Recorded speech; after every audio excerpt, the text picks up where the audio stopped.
ઓમ શ્રી ગણેશાય નમઃ. જય શ્રી કૃષ્ણ મિત્રો. જયા પાર્વતી વ્રત કથા. ઓમ નમઃ શિવાય.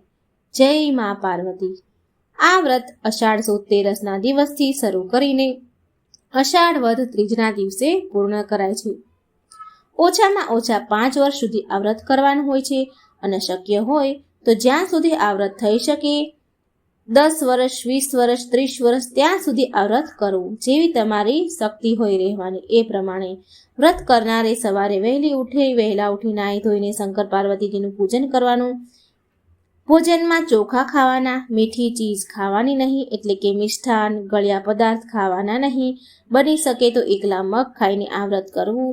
વ્રત પૂર્ણ થાય ત્યારે સૌભાગ્યવતી સ્ત્રીને સૌભાગ્યને લગતા સાધનો આપવા, કંકુની શીશી, કાજળની ડબ્બી, કપડાં શક્તિ પ્રમાણે આપવા. વ્રત ઉત્થાપન સમયે બ્રાહ્મણોને ભોજન કરાવો.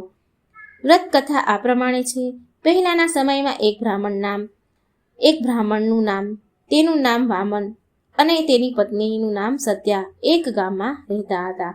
આ બ્રાહ્મણ અને તેની પત્ની ધર્મપરાયણ, સત્યનિષ્ઠ અને પ્રભુ ભક્તિમાં શ્રદ્ધા રાખી જીવન વિતાવતા હતા. વામન અને સત્યા સર્વ વાતે સુખી, પણ સવા શેર માટીની ખોટ, અને તેથી સત્યા બહુ દુઃખી રહે. મનમાં વિચાર કરે, અરે ભગવાન, ભોળા પ્રભુ, બધું જ સુખ, પણ સંતાન સુખથી અમને વંચિત કેમ રાખ્યા? દયા કર ભોળાનાથ, દયા કર. આમ સત્યા રોજ ભગવાનને વિનંતી કરે છે, પણ તેની આશા પૂરી થતી નથી. એકવાર એવામાં એક દિવસ નારાયણ નારાયણ કરતા કરતા તંબુરો અને કરતાલ વગાડતા નારદ મુનિ તેમને ઘેર પધાર્યા. સત્યા અને વામને તેમને નમસ્કાર કરી નારદજીનું સ્વાગત કર્યું. યથાવિધિ પૂજા કરી પ્રણામ કરી સામે ઊભા રહ્યા. નારદજીએ આશીર્વાદ આપ્યા અને સત્યાની સામે જોયું તો તેના મુખ ઉપર ચિંતા દેખાઈ. નારદજીએ સત્યાને ઉદાસીનું કારણ પૂછ્યું ત્યારે સત્યાએ 2 હાથ જોડી કહ્યું, દેવર્ષિ, પ્રભુ કૃપાથી અને આપ જેવા સંતોના આશીર્વાદથી સુખી છીએ, પણ સવા શેર માટીની ખોટ છે. કૃપા કરી આપ અમને સંતાન પ્રાપ્તિનો ઉપાય બતાવો. નારદજીએ સત્યાની વાત સાંભળીને કહ્યું કે હે વામન, સાંભળ, અહીંયાથી દક્ષિણ દિશામાં જા, ત્યાં એક જંગલ આવશે. આ જંગલ બીલીનું જંગલ છે અને ત્યાં ભગવાન સદાશિવ સુકાયેલા બેલીપત્રના પાનના ઢગલામાં ઢંકાઈ ગયેલા છે. ત્યાં જઈ ઘણા સમયથી અપૂજ્ય રહેલા ભગવાનની પૂજા કર, સેવા કર અને ભજન કીર્તન કર. ભગવાન સદાશિવ તો ભોળિયા ભગવાન છે. તારા ભક્તિ ભાવથી ખુશ થઈ જશે અને પછી તારું દુઃખ પણ દૂર થઈ જશે. માટે ત્યાં જાઓ. આમ કહી નારદજી તો નારાયણ નારાયણ કરતા કરતા પોતાના માર્ગે ચાલ્યા. બ્રાહ્મણ અને બ્રાહ્મણી નારદજીના વચનોમાં વિશ્વાસ રાખી દક્ષિણ દિશામાં ચાલ્યા જાય છે. ઘણે દૂર નીકળી જતા બીલીનું જંગલ દેખાયું. જંગલમાં આગળ જતા એક સ્થળે બીલીના સૂકા પાંદડાનો ઢગલો દેખાયો. પછી તો બંને પતિ પત્નીએ બીલીપત્ર દૂર કરી જોયું તો ભગવાન સદાશિવનું લિંગ પણ ઘણા જ વખતથી અપૂજ્ય રહેલું દેખાયું. આજુબાજુની જગ્યા સાફ કરી એક બાજુ નાની એવી ઝૂંપડી બાંધીને 2 ત્યાં રહેવાનું રાખ્યું. ત્યાં રહેવા લાગ્યા. ખરા અંતકરણથી ભગવાનની સેવા પૂજા કરે છે. આમ કરતા કરતા ઘણા દિવસો વીત્યા. એકવાર વામન ભગવાન માટે ફૂલ લેવા માટે ગયો અને ત્યાં રસ્તામાં તેને નાગ કરડ્યો. સર્પદંશથી તત્કાળ તેનું મૃત્યુ થયું. આ બાજુ સત્યા વામનના આવવાની રાહ જોઈ બેઠી છે. ઘણો સમય વીતી જવા ચાલ્યો. વામન આવ્યા નહીં, તેથી તેની પત્ની સત્યા તેને શોધવા ચાલી.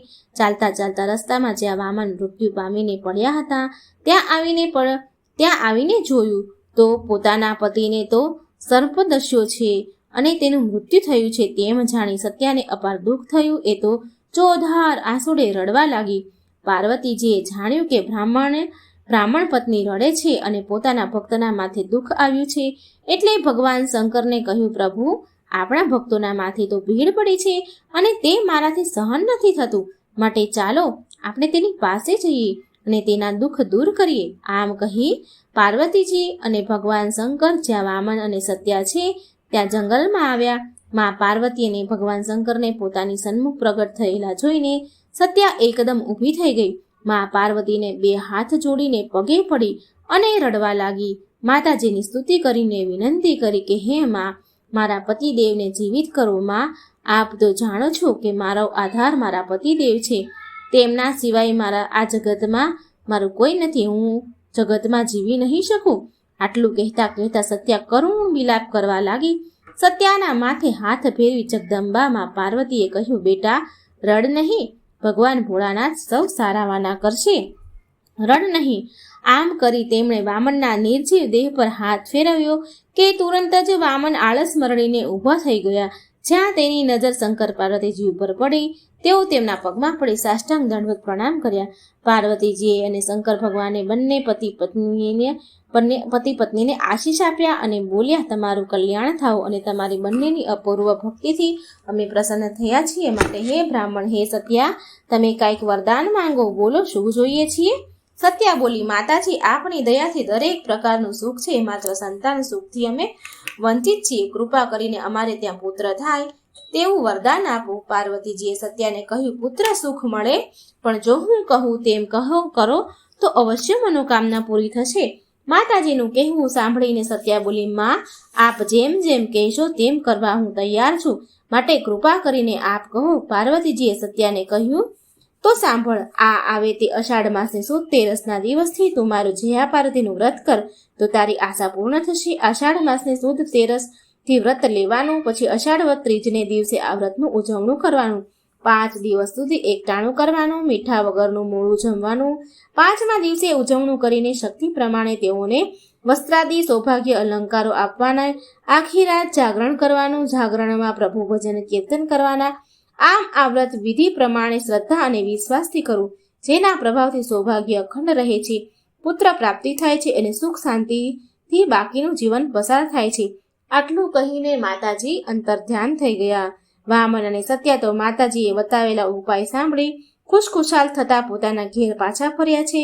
પછી તો અષાઢ મહિનો આવ્યો, સુદ તેરસ પણ આવી અને સત્યાએ પાર્વતીજીએ બતાવ્યા પ્રમાણે વ્રતનું ઉજવણું કર્યું.